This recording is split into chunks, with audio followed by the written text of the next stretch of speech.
नमस्कार, मैं हूं अमानुल हक। आप देख रहे हैं मेरी पहचान न्यूज़।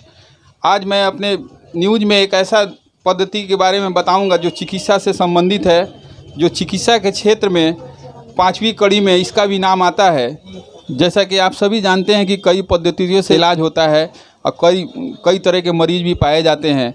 आप जैसे भी ये भी जानते होंगे कि जैसे होम्योपैथिक एक चिकित्सा पद्धति है, होम्योपैथिक है, आयुर्वेदिक है, चिकित्सा जो आप अंग्रेजी के नाम से भी जानते हैं, ये भी एक पैथी है, जो यूनानी है। ये सभी पद्धति से भिन्न एक अभी जो हम जिसके बारे में बताना चाह रहे हैं, जिसके बारे में जानना चाह रहे हैं, वो है इलेक्ट्रो होम्यो से संबंधित। ये चिकित्सा पद्धति आजकल देश में काफ़ी प्रसिद्ध होता जा रहा है दिन पर दिन। और इसी से संबंधित उत्तर बिहार के विख्यात डॉक्टर साहब हैं राजीव नयन जी। उनसे मैं अभी अपने दर्शकों से मिलाना चाहता हूं, बात करना चाहता हूं। इसी संबंध में कुछ हम बात करेंगे इस पद्धति के बारे में, इस चिकित्सा पद्धति के बारे में। स्वागत है मेरे चैनल में आपका। मैं अपने दर्शकों को आपसे मिलाना चाह रहा हूं, इसी संबंधित में आपके पास आया हूं। इससे मेरे दर्शकों को आप इस पद्धति के बारे में विस्तार पूर्वक बताएं ताकि हमारे दर्शक समझ सकें और इस चिकित्सा पद्धति पर भी अपना ध्यान आकर्षित करें। देखिए, अभी तक तो जितने भी लोग जानते हैं कि एलोपैथ, आयुर्वेद, यूनानी और होम्योपैथ अलग अलग चिकित्सा पद्धतियों के बारे में सब लोग जानते हैं। लेकिन अभी जो हम चिकित्सा पद्धति के बारे में बता रहे हैं, ये इलेक्ट्रो होम्योपैथ इसका नाम है। इसका आविष्कार इटली में काउंट सीजर मैटी द्वारा किया गया था। ये सभी आपको आयुर्वेद का नाम आप सुनते हैं कि आयुर्वेद में जड़ी बूटियों से दवा बनाई जाती हैं और उससे प्रैक्टिस लोग करता है लोग। लेकिन इलेक्ट्रो होम्योपैथ में बिल्कुल ही आपको हर्बल जड़ी बूटी से लेकर दवा बना दी जाती है अकॉर्डिंग टू आपके शरीर के जितने भी अंग हैं, उस अंग बेसिस पर दवा बनाई गई है ना। और इसमें इंजेक्शन, ड्रॉप, पेटेंट मेडिसिन भी आता है और ट्रीटमेंट का मेथड भी अलग है ना। होम्योपैथ से भी अलग है, आपको आयुर्वेद से भी अलग है, एलोपैथ से भी अलग है। सर, इस पैथ में कितनी तरह की दवाएं आती हैं जो अभी रोगियों पर इस्तेमाल किया जाता है, इसके बारे में ज़रा बताएं। हाँ, ये इलेक्ट्रो होम्योपैथ में आपके शरीर के जितने अंग हैं और जो सिस्टम है, जैसे रेस्पिरेटरी सिस्टम है, डाइजेस्टिव सिस्टम है, रिप्रोडक्टिव सिस्टम है, उसी के हिसाब से 7-8 जो सिस्टम है वो उसी के हिसाब से ग्रुप वाइज इसमें 38 औषधियाँ बनाई गई हैं। जिसमें आपको 32 औषधियाँ गोली के रूप में और 6 औषधियाँ आपको तरिल के रूप में प्रयोग हम लोग करते हैं ना। और कुछ औषधियाँ जो है इंजेक्शन के रूप में भी हम लोग प्रयोग करते हैं ना। और इसमें एक्सटर्नल बाहर से रूप से लगाने वाला, पीने वाला ड्रॉप और सिरप का भी प्रयोग हम लोग करते हैं। डॉक्टर साहब, मैं पूछना चाह रहा हूं कि इस पद्धति में किस तरह के रोगी ज़्यादातर आते हैं और उनका इस इलाज से फ़ायदा कितना हो पाता है आजकल? तो देखिए, इसमें तो ज़्यादातर हमारे यहाँ आपको स्किन डिजीज, चर्म रोग और सर्वाइकल स्पॉन्डिलाइटिस, साथ साथ में लेडीज संबंधी जो रोग है, जैसे आपको महीना में 2 बार मेंस आ जाना, या डिस्मेनोरिया है, या लिकोरिया है, ये 3, 4, 5 मेडिसिन आपको जो डिजीज़ है जिस पर हमारे यहाँ ज़्यादातर मरीज आते हैं, है ना। और इसी का इलाज हम लोग सही रूप से करते हैं और इसमें ये चिकित्सा पद्धति काफ़ी कारगर भी है। साथ में देखिए, कुछ पुराने रोग जो हैं, जैसे बवासीर है, फिशर्स है, और साथ साथ में गठिया है, अर्थराइटिस है जिसको हम लोग कहेंगे, या साइटिका है, लम्बैगो है, ये सारी रोगों के क्रोनिक रोग जो हैं हम लोग के पास में आते हैं और उसी का ट्रीटमेंट ज़्यादातर हम लोग करते हैं।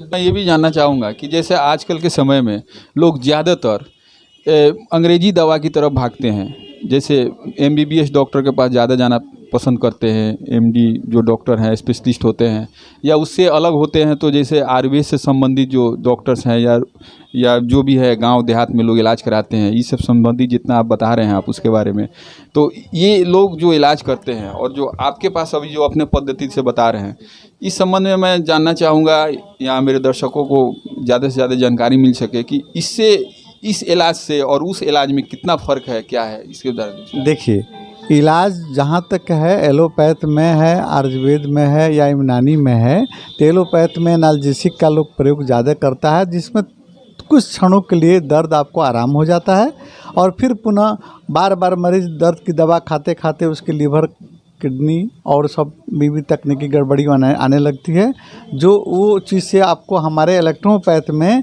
इससे बच जाता है मरीज़। इसमें आपको काफ़ी सहूलियत मिलती है और लीवर, किडनी और हार्ट संबंधी रोग होने से बच जाता है। और इसमें थोड़ा सा समय लगता है, ठीक है, लेकिन तमाम पुरानी बीमारियां जो है इसमें बहुत अच्छी तरह से हम लोग इलाज करते हैं। इसका साइड इफ़ेक्ट बहुत ही कम है।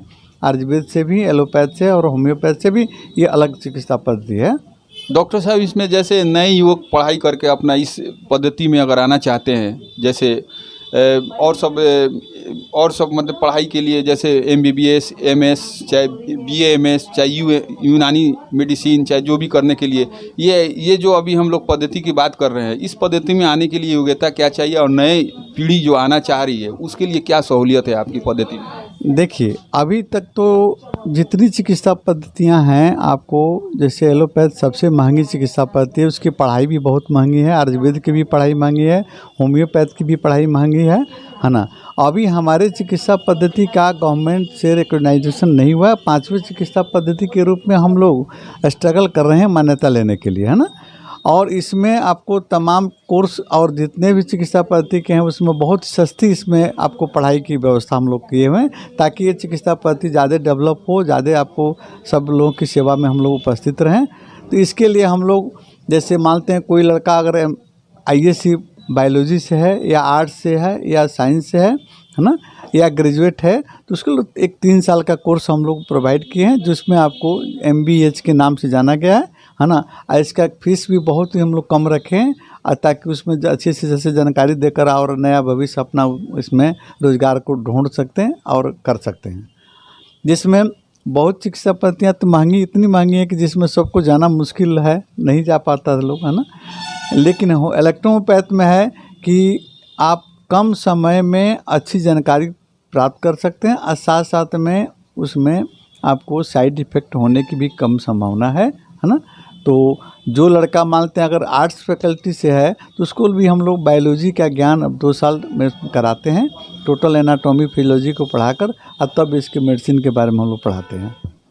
इलेक्ट्रो होमियो में कोई डिप्लोमा करने के लिए कोई इसका साधन विशेष है कि नहीं, जिसमें लड़कियां भी कर सके या छोटे बच्चे हो वो भी कर सके, वो चाहते हैं अगर पढ़ना, तो इसमें कोई व्यवस्था है कि नहीं, इसके बारे में ज़रा बताया जाए। हमारे इलेक्ट्रोपैथ में विशेष तरह प्रचार प्रसार के ख्याल से हम लोग 2 साल का डिप्लोमा कोर्स भी हम लोग रखे हैं, जिसमें आपको 1 साल हम लोग एनाटॉमी फिजियोलॉजी बायोलॉजी का अध्ययन कराते हैं और 1 साल में आपको उसका फिर मेडिसिन के बारे में, प्रैक्टिस ऑफ मेडिसिन के बारे में जानकारी देते हैं।